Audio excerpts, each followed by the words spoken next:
Welcome to my kitchen. I might not be Nigella, but I am the cook of the outdoors. And this is really the very best place to cook when you've got wonderful sunshine. You can take all your clothes off. And I really enjoy cooking outside. Now today we're making a very exciting dish. This is some I prepared earlier so you can see the end product. First of all, you get a bit of pastry. Now I haven't made this pastry myself because I'm too damned lazy. It's easier to get it out of a packet which was around here, but my kind helper has thrown it away. It's a bit of flour and you put it on the board. It's very important, otherwise the pastry sticks. Nothing worse than stickiness is there in the kitchen.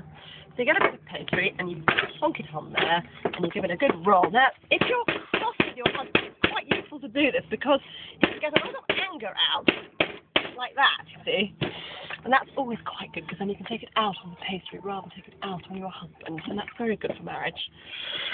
So give it a nice good roll. The great thing about this, you see, is that when my colleague made some earlier, he thought he'd finished, but actually there's always more pastry to be made. You roll it to a nice... Talk to me, cameraman. Are you concentrating? Very important show you're doing here. Stop fiddling with your fingers, boy. So, and you turn it over regularly so that it doesn't stick to the board. I said before, didn't I? Nothing worse than stickiness. You can just put your face up to the sun like this. You can do a bit of sunbathing Tanning at the same time. Very important to be able to keep the beauty stakes up when you're cooking, you know. You should have to put makeup on. If you're as beautiful as me, you don't need makeup, darling. No. Right, and then you can place the instruments that you want to make your nice shape in the pastry like this. We'll see if we can get a nice big one in like that. Oh, look, we've got space for a big one. Oh, I've done that the wrong way around, but anyway. Very important to make sure you get the right cutting side. Otherwise, if you put it the wrong way up and you press down, then you cut into your fingers, and the idea is to cut into the pastry, not to cut into your fingers. Otherwise, you get blood everywhere, and generally people don't like blood. And then you put a blue plaster on. So then you cut out your things, and look, aren't they just beautiful? See? You thought that was so complicated, but actually, making pastry shapes, look, I haven't cut that one quite enough. Making pastry shapes is just so easy, and it's a great thing to do with the children. They really love it because it's also very simple and it's very satisfying, and they love being outdoors. It's a lifelong skill. So here we are. You see, this looks like a whole load of rubbish, but actually, once you roll it together again, you can then start all over again. Move the pieces to the table, and we do a bit of, what do we do next? Yes, we do a bit of bashing. Lots of time cross You're cross with the cameraman.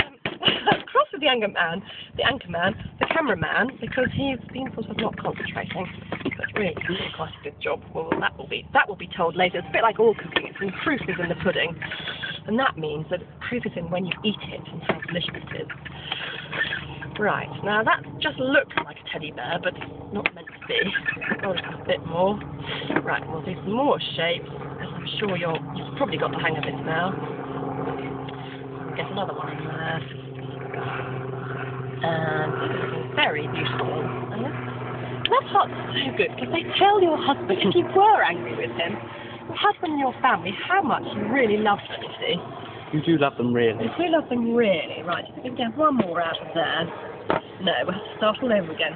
So there we go. That's it for today's programme. Do join me in the outdoor kitchen next week.